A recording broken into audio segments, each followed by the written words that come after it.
your business will make most likely zero economic profits. My name is Paul Vasquez with Tax Lab. We help people become ethical millionaires.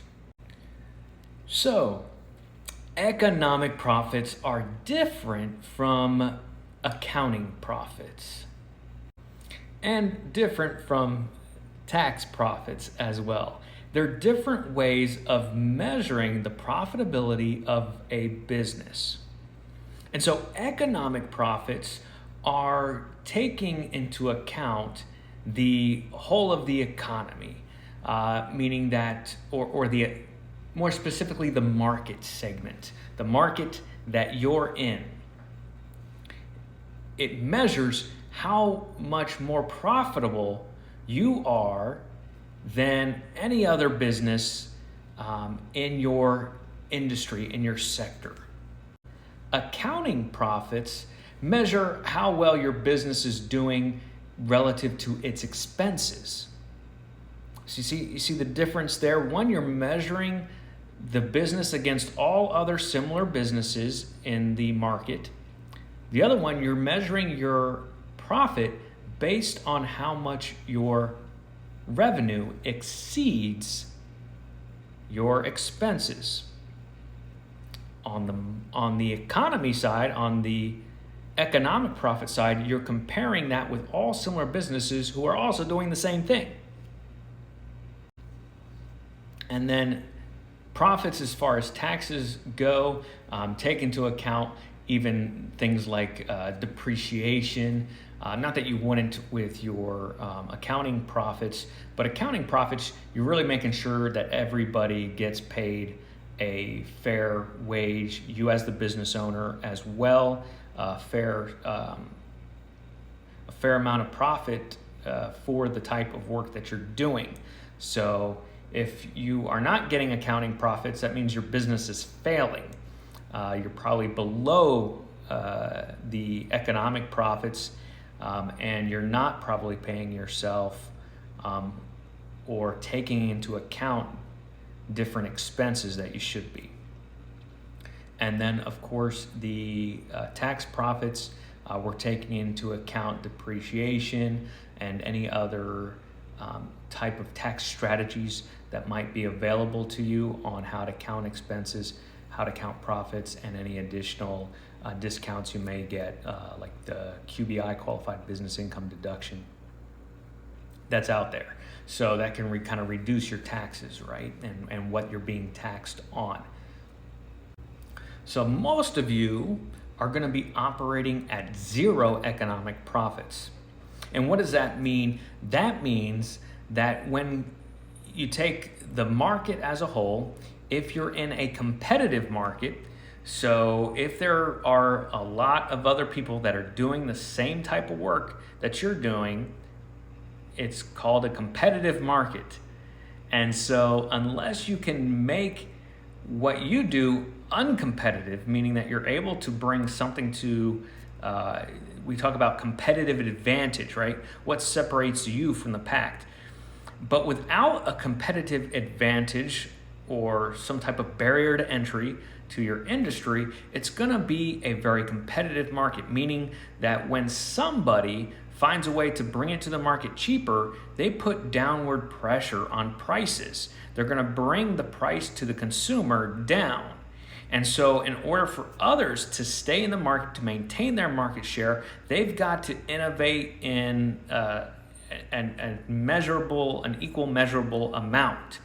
And so that economic profit that price leader might have found eventually erodes as the rest of the market figures out how it is that they're able to offer a lower price and take up more market share.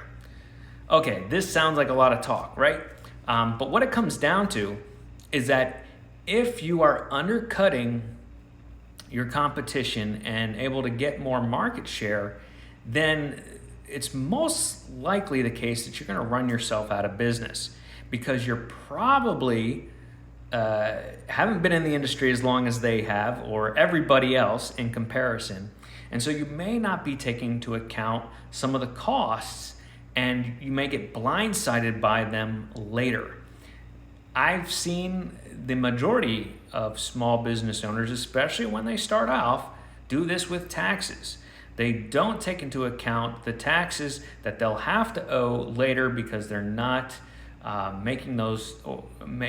separating out those tax payments later. You're probably also not looking at yourself as an employee. If you were to get a job elsewhere, what would be your salary and benefit demands? And if you're not compensating yourself that in equal portion, that means you are performing uncompetitively in the lower end, and people are happy to take advantage of that. The problem is that when you perform under the market expectation and everybody else is performing at zero, meaning they're spending as much as they need to in order to keep the business running, which means they're probably operating at zero economic profits, and you're not. You're basically waiting for that thing to hit that you have not been taken into account. And so if your prices are lower than everybody else's in the market, either you've found a competitive advantage, and if you're new, maybe not, or you're missing out on some expenses that had you taken them into account, you wouldn't be able to offer your prices so low.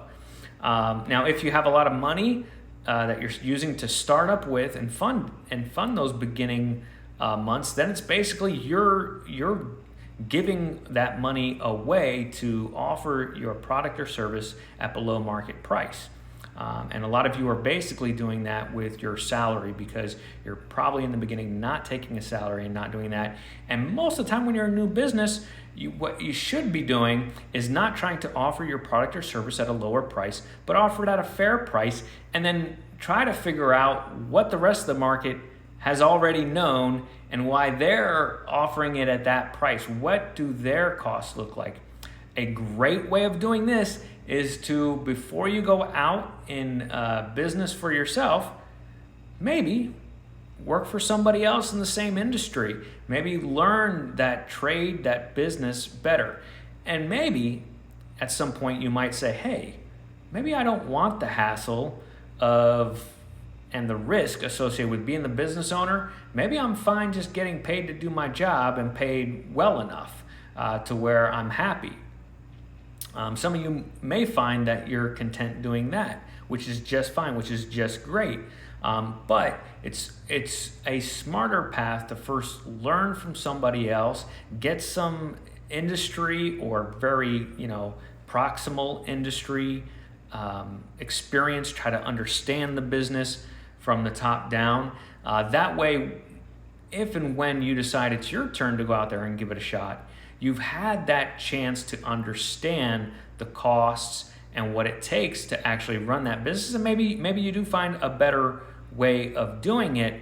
But unless you have a lot of industry experience, the probability that you found a secret way is probably a lot less than what you would want to believe.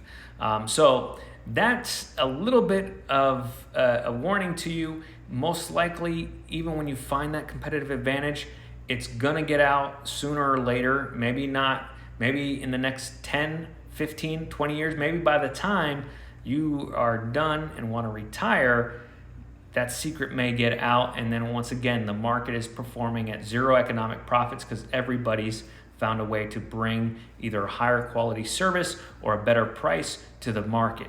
And so that's why these highly competitive markets have zero economic profits, and most likely, if you're in a competitive industry, the same is most likely the case for you as well.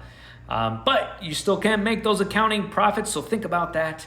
Am I paying myself enough to where I wouldn't be looking for a job elsewhere, and I couldn't do better elsewhere, or at least as well?